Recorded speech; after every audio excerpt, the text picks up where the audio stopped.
England లోని బ్లెండ్హైమ్ palace లో కోట్ల రూపాయల విలువైన గోల్డెన్ టాయిలెట్ ని 2019లో దొంగలు దోచుకుపోయారు. ప్యాలెస్ లో ప్రదర్శనకుంచిన 18 క్యారెట్ల గోల్డెన్ టాయిలెట్ ని మాయం చేసేశారు.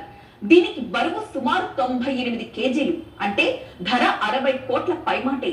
ఎగ్జిబిషన్ చూడడానికి వెళ్లిన ముఠా దీన్ని ఎత్తుకుపోయింది.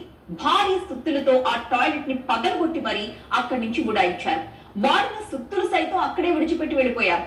2019 సెప్టెంబర్ లో ఈ చోరీ జరిగింది. ఈ కేసు ఆక్స్ఫర్డ్ క్రౌన్ కోర్టులో ఇటీవలే విచారణకు కూడా వచ్చింది. 5 వ్యక్తులతో కూడిన దొంగల ముఠా 2 వాహనాల్లో వచ్చారు. ప్యాలెస్ లోని కిటికీ గుండా లోపలికి చొరబడి సుత్తుల సాయంతో టాయిలెట్ ని పెకిలించుకుపోయారు. ఇదంతా 5 నిమిషాల్లో జరిగిపోయింది. ఆ తర్వాత అక్కడి నుంచి ఉడాయించారు. అయితే ఈ కేసులో 4 నిందితులపై విచారణ జరుగుతోంది. నిందితులు దాన్ని అమ్మడానికి చిన్న చిన్న ముక్కలుగా కట్ చేసి విక్రయించి ఉంటారని ప్రాసిక్యూటర్ జూలియన్ క్రిస్టోఫర్ కోర్టుకు తెలిపారు. Michael Jones, Fred Doe, Bora Bukak అనే 3 వ్యక్తులు ఈ కేసులో నిందితులుగా ఉన్నారు.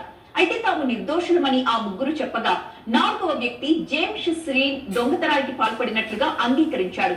దీనిపై గత 4 వారాలుగా విచారణ జరుగుతోంది.